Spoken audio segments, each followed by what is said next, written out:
Good day to all. வாங்க மேக்ஸை புரிஞ்சு படிப்போம். 9th ஸ்டாண்டர்ட் சாப்டர் 5 கோஆர்டினேட் ஜியோமெட்ரியில் 5.4ல் 5th சம் என்ன கொடுத்துருக்குறாங்கன்னு பாருங்கள். The line segment joining AB is doubled in length by adding half of AB to each end. அதாவது ஏபின்ற லைன் இருக்குது, அந்த ஏபின்ற லைனை என்ன பண்ணுறாங்கன்னு பார்த்தீங்கன்னா எக்ஸ்டெண்ட் பண்ணுறாங்க. அதை விரிவாக்கம் பண்ணுறது எப்படி இருக்குதுன்னு பார்த்தீங்கன்னா, இதுக்குன்னு ஒரு டிஸ்டன்ஸ் இருக்குது பார்த்தீங்களா, அதில் பாதி அளவுக்கு இந்த பக்கமும் இந்த பக்கமும், அதாவது ஏபிக்கு என்ன அளவு வருதோ அதை இந்த பக்கமும் இந்த பக்கமும் ஆட் பண்ணியிருக்கிறாங்க.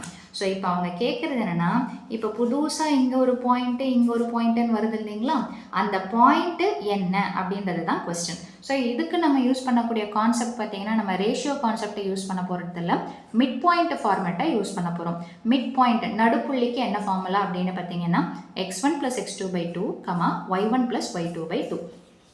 இப்போது அவங்க கொடுத்துருக்கிற லைன் பார்த்தீங்கன்னா ஏன்ற பாயிண்ட்டு பீன்ற பாயிண்ட்டு. ஸோ ஏன்ற பாயிண்ட் என்ன கொடுத்துருக்குறாங்களோ அதை அப்படியே எடுத்து எழுதுங்க. That is 6,3. பீன்ற பாயிண்ட் என்ன இருக்குதுன்னு பார்த்தீங்கன்னா -1, -4. இப்போது இது ரெண்டுத்துக்கும் இப்போ இந்த ஏலேருந்து எக்ஸ்டெண்ட் ஆகக்கூடிய அந்த பாயிண்ட்டை நான் A' வச்சுக்கிறேன்.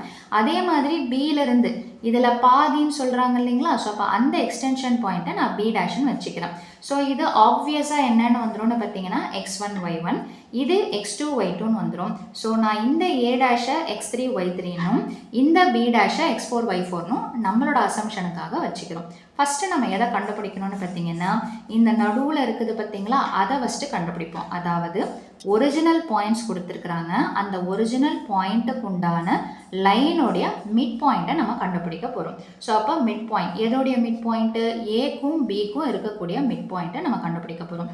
ஸோ மிட் பாயிண்ட் ஃபார்முலா என்னது, ஜஸ்ட்டு எக்ஸ் வேல்யூஸை ஆட் பண்ணிவிட்டு 2ஆல் டிவைட் பண்ணணும், ஒய் வேல்யூஸ் ஆட் பண்ணிவிட்டு 2ஆல் டிவைட் பண்ணணும். ஸோ அவ்வளோதான் கான்செப்ட்டு. ஸோ என்ன சிம்பிள் இருக்குதோ அதை அப்படியே எடுத்துக்கோங்க. இந்த எக்ஸையும் இந்த எக்ஸையும் எடுத்துக்கோங்க. அப்போ 6 - 1/2, 3 - 4/2, இது x1 + x2/2, y1 + y2/2. அந்த ஃபார்மேட்டில் தான் போட்டிருக்கிறோம். 6ல் 1 போச்சுன்னா 5, பையில் 2, 3 4 வேறு வேறு சிம்பிள்ன்றதுனால சப்ட்ராக்ட் பண்ணிவிட்டு பெரிய நம்பர் சிம்பிள் எடுத்து போட்டுக்கோங்க. ஸோ 4ல் 3 போச்சுன்னா 1, பெரிய number simple minus, so -1/2. So mid point எம்மை கண்டுபிடிச்சாச்சு. அடுத்தது நம்ம எந்த ஸ்லாட் எடுக்கிறோன்னு பார்த்தீங்கன்னா, இந்த பாதி. நீங்கள் A' முதல்ல கண்டுபிடிக்கலாம் அல்லது B' கண்டுபிடிக்கலாம். நான் ஃபஸ்ட்டு A' கண்டுபிடிக்க போகிறேன். அப்போ நான் எந்த லைனை மட்டும் எடுத்துக்க போகிறேன்னு பார்த்தீங்கன்னா, இந்த A', A, இருக்கக்கூடிய இந்த பாயிண்ட்ஸ் இருக்கக்கூடிய லைனை மட்டும் எடுத்துக்க போகிறேன். இப்போது இந்த பாதி தான், அதாவது இந்த லைனில் பாதி தான் இங்கேன்னும் போது எல்லாத்துக்குமே அளவு பார்த்திங்கன்னா ஈக்குவலாக, அதாவது அந்த சென்டர் பாயிண்ட்டாக தான் இது இருக்கும், மிட் பாயிண்ட்டாக தான் இது இருக்கும். ஸோ இந்த லைன் எடுத்து தனியாக வரைஞ்சிக்கலாம். தட் இஸ் A', ஸோ என்னென்ன பாயிண்ட்டோ அதை சைடில் எடுத்து எழுதிக்கிறோம். A', இதுதான் நமக்கு தேவை. ஏன்றது பார்த்தீங்கன்னா மிட் பாயிண்ட், ஓகேங்களா. ஸோ ஃபார்முலாவுக்கு இது ரெண்டும் தேவை. ஸோ அப்போ எதோடைய மிட் பாயிண்ட்டை கண்டுபிடிக்க போகிறோம், A' உடைய மிட் பாயிண்ட். அதுக்கு பேர் என்னது, ஏன்றது தான் அதோடைய பேர். ஸோ இப்போ இந்த ரெண்டுத்தை மட்டும் எடுத்துக்கோங்க. மிட் பாயிண்ட் ஃபார்முலானா ஒன்றுமே இல்லை, ஜஸ்ட் எக்ஸ் வேல்யூஸை சேர்த்துக்கோங்க, மொத்தமாக சேர்த்து /2.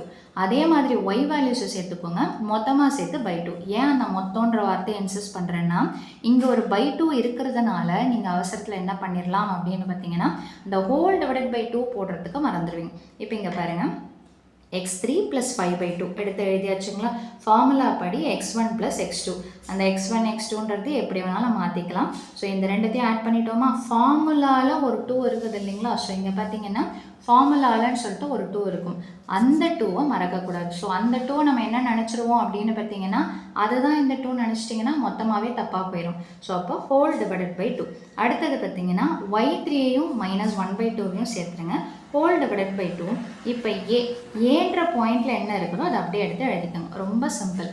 இதுவும் XY பாயிண்ட்டுனாலே ஃபஸ்ட்டில் வர்றது X, ரெண்டாவதில் வர்றது Y. அப்போ அதே மாதிரியே தான் இதுவும். ஸோ முதல்தோட ஈக்குவேட் பண்ணுங்கள், ரெண்டாவதோட ஈக்குவேட் பண்ணுங்கள். ஸோ ஃபஸ்ட்டு என்ன இருக்குது, x3 + 5/2/2 = 6. முதல்ல என்ன பண்ணுறோன்னா, இந்த 2வை ஆப்போசிட் சைடில் எடுத்துகிட்டு போகிறோம். ஸோ அப்போ 2 6 என்ன ஆகிடுதுன்னு பார்த்தீங்கன்னா 12.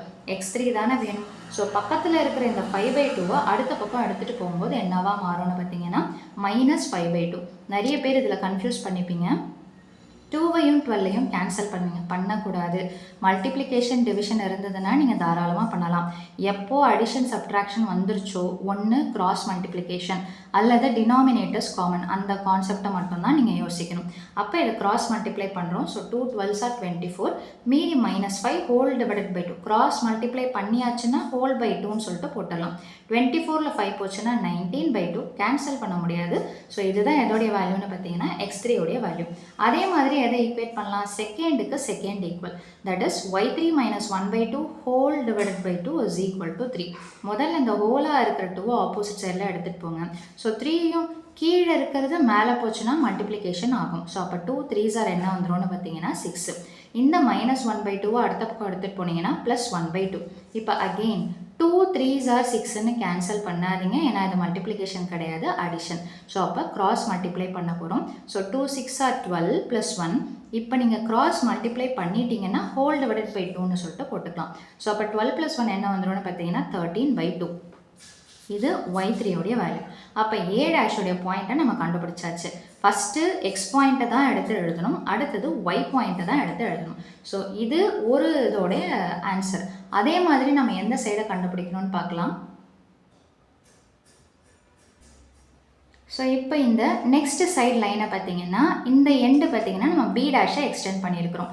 அப்போ எம்ன்றது b'-ன்றதுக்கு மிட் பாயிண்ட் யார் வருவாங்கன்னு பார்த்தீங்கன்னா b. இது இந்த மெயின் லைனில் பார்த்தீங்கன்னா உங்களுக்கு தெரியும். ஸோ விச் மீன்ஸ் இந்த லைனை பாருங்கள். ஸோ இப்போ இதில் பார்த்தீங்கன்னா என்ன தெரியுதுன்னு பார்த்தீங்கன்னா b, இந்த b' நம்ம கண்டுபிடிக்கணும். ஸோ அப்போ இதுக்கும் நடு புள்ளியா அல்லது சென்டர் வேல்யூவாக என்ன வருதுன்னு பார்த்தீங்கன்னா b.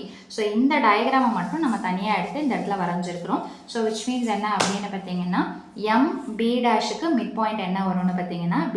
ஸோ m-உடைய வேல்யூ எடுத்து எழுதியாச்சு, b' வேல்யூ எடுத்து எழுதியாச்சு, இந்த b பாயிண்ட்டை தனியாக எடுத்து எழுதியிருக்கிறோம். ஸோ அதே தான் இந்த ஃபர்ஸ்ட்டையும் ஆட் பண்ணிவிட்டு ஹோல் டிவைடட் பை 2.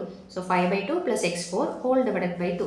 இதில் நீங்கள் இதை முன்னாடி போட்டாலும் சரி, இதை முன்னாடி போட்டாலும் சரி, தப்பு கிடையாது. ஏன்னா ப்ளஸ்ன்றதுனால உங்களுக்கு சிம்பிள் சேஞ்சஸ் பெருசாக வராது. அதே மாதிரி இதை ரெண்டுத்தையும் ஆட் பண்ணிட்டோம், ஹோல் டிவைடட் பை 2. இது எதுக்கு ஈக்குவலாக இருக்குது அப்படின்னு பார்த்தீங்கன்னா சென்டராக இருக்கக்கூடிய b, தட் இஸ் -1, 4. ஸோ லாஸ்ட்டாக பார்த்த அதே கான்செப்ட், ஃபஸ்ட்டோட ஈக்குவல், ரெண்டாவதோட ஈக்குவேட் பண்ணுறோம். ஸோ இப்போ இதில் பார்த்தீங்கன்னா ஃபர்ஸ்ட் ஈக்குவேட் பண்ணும்போது கீழே இருக்கிறத ஆப்போசிட் சைடில் எடுத்துகிட்டு போங்க. So 1 × -1 × 2 is -2. x4 மட்டும் இந்த பக்கம் வச்சுக்கோங்க. +5/2, முன்னாடி எதுவும் சிம்பிள் இல்லைன்னா ப்ளஸ்ன்னு சொல்லிட்டு அர்த்தம். நிறைய பேருக்கு இதில் ஒரு டவுட் வரும், இந்த 5/2 அடுத்த பக்கம் போச்சுன்னா 2/5 தானே வரும், -2/5 தானே வரும், எப்படி வந்துட்டு அந்த மாதிரின்னு பார்த்தீங்கன்னா இந்த ப்ளஸ் இதுக்கும் நடுவில் என்ன ஆப்ரேஷன் இருக்குதுன்னு பார்த்தீங்கன்னா அடிஷன் சப்ட்ராக்ஷன் அந்த கான்செப்ட் இருக்கும்போது சிம்பிள் தான் மாறுமே தவிர நம்பர் தலைகீழாக மாறாது. ஸோ அப்போது அடிஷன் ஆயிடுச்சுங்களா, அப்போ +5/2ன்றது வெறும்னா மைனஸ் சிம்பிள் மட்டும்தான் சேஞ்சு. அப்போ ஆல்ரெடி இருக்கிற நம்பரை போட்டுக்கோங்க, -5/2. இப்போ இந்த 2 கேன்சல் பண்ணலாமா, பண்ணக்கூடாது. ஏன்னா இது ரெண்டுத்துக்கும் நடுவில் என்ன ஆப்ரேஷன் இருக்குது, மைனஸ். அதாவது அடிஷன் சப்ட்ராக்ஷன் இருக்கும்போது ஒன்று கிராஸ் மல்டிப்ளிகேஷன் அல்லது எல்சிஎம் அல்லது டினாமினேட்டர் சேமாக மாற்றுறது. ஸோ இந்த 2 2s are என்ன வந்துடும்னு பார்த்தீங்கன்னா -4 -5 ஹோல் டிவைடட் பை 2. ஒரே சிம்பிள்னா ஆட் பண்ணிக்கலாம். ஸோ -9/2 x4 உடைய வேல்யூவை கண்டுபிடிச்சாச்சு. அதே மாதிரியே பார்த்தீங்கன்னா ரெண்டாவது ஈக்குவேட் பண்ணுறோம். ஸோ ஃபஸ்ட்டு டிவிஷன், ஆப்போசிட் சைடில் போச்சுன்னா மல்டிப்ளிகேஷன், -4 × 2 is -8. y4 மட்டும் அந்த பக்கம் வச்சுக்கோங்க. -1/2 அடுத்த பக்கம் போகும்போது இப்போ நீங்கள் எதை பார்க்கணும், இதுக்கும் நடுவில் என்ன ஆப்ரேஷன், அடிஷன். அப்போ அடிஷனோ சப்ட்ராக்ஷனோ இருந்ததுன்னா சேஞ்ச் ஆஃப் சிம்பிள் தானே தவிர ரெசிப்ரோக்கல் வராது. அப்போது -1/2 அடுத்த பக்கம் போச்சுன்னா +1/2. இப்போது இதை கேன்சல் பண்ணலாமா, பண்ணக்கூடாது. ஏன்னா இங்கே மல்டிப்ளிகேஷன் கிடையாது. அப்போ cross multiplication, minus into plus is minus, 2 8s are 16, plus 1 divided by 2. வேறு சிம்பிள் சப்ட்ராக்ட் பண்ணிவிட்டு பெரிய நம்பர் சிம்பிள் எடுத்து போடணும். அப்போ b' உடைய வேல்யூ என்னென்னு பார்த்தீங்கன்னா first X value, that is -9/2, comma போடணும் கண்டிப்பாக பாயிண்ட் எழுதும்போது. அடுத்தது பார்த்தீங்கன்னா -15/2. ஸோ இதை நீங்கள் ரேஷியோ வச்சு போடலாம், ஆனால் அதை விட இது கொஞ்சம் ஈஸியஸ்ட் மெத்தடாக இருக்கும். ஸோ அவ்வளோதான் இந்த சம்மோட சொல்யூஷன். மீண்டும் அடுத்த பதிவில் வேறொரு சம்மோட சந்திக்கிறேன். வீடியோ பயனுள்ளதாக இருந்ததுன்னா மறக்காமல் லைக் பண்ணுங்கள், ஷேர் பண்ணுங்கள், சப்ஸ்கிரைப் பண்ணுங்கள். தேங்க்யூ.